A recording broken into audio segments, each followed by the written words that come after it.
मंदाते पे जी मैं 3 साल ਦੇ ਗੁੱਦੇ ਵਾਸ਼ ਕਰਾ ਰਿਹਾ ਜੀ ਮੇਰੇ ਗੁੱਦੇ ਕਰਾਉਣ ਦਾ ਕਿਰਾਇਆ ਨਹੀਂ ਜੀ ਕੀ ਹਾਲ ਹੋ ਜਾਂਦਾ ਇੰਨੀ ਸੁੱਖ ਸੁੱਖ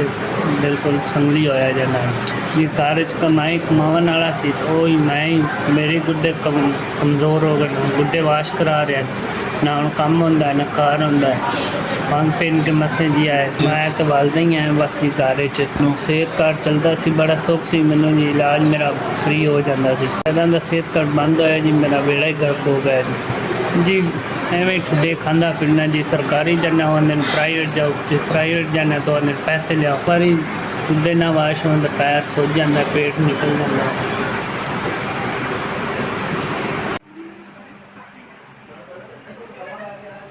बड़ी खरीदारे की बड़ी मेहरबानी जी नेटा मिलिए ने 4 टीके मिले ने एक हैब्रिड मिली है जी बड़ी मेहरबानी आंदे मैं किट लवा ली सी मेरी तबीयत बड़ी खराब सी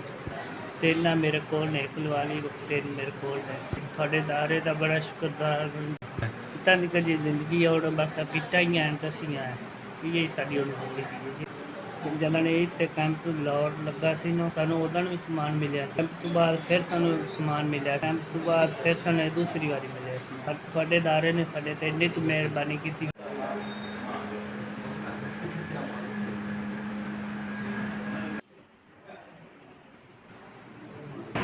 मेरा नाम सदी अहमद मैं 3 साल तो गुर्दे डायलिसिस करवा रहा पहले सेहत कार्ड तो डायलिसिस होंगे सी हूँ सेहत कार्ड बंद हो गया जितने भी प्राइवेट डायलिसिस करवाए ने 5-6 हज़ार रुपया फीस लेंगे फिर असं इन्हें जोगे नहीं है पैसे भर सकीए इन्ने पैसे नहीं होंगे ने साढ़े को असी डायलिसिस करवा सके 5-6 हज़ार रुपये हफ्ते में 3 दफ़ा डायलिसिस हो रहे हैं गुर्दे मेरे करवाता ही नहीं है जो डायलिसिस ना हो तो फिर काफ़ी ज़्यादा ख़राब हो जाती है कभी कभी इस तरह होता है कि हफ्ते के अंदर डायलिसिस नहीं होंगे अल्लाह ताला की आस से बैठे रहीदा है तबीयत काफ़ी ज़्यादा ख़राब हो जाती है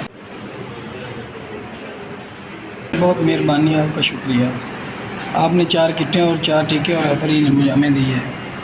कैंप लगा था लाहौर में हमें तब भी सामान मिला था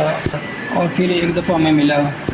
ईद के बाद जो कैंप लगा था उसके बाद हमें ये दूसरी दफ़ा सामान हमें मिला है आपका शुक्रिया हफ्ता अरमान से गुजर जाएगा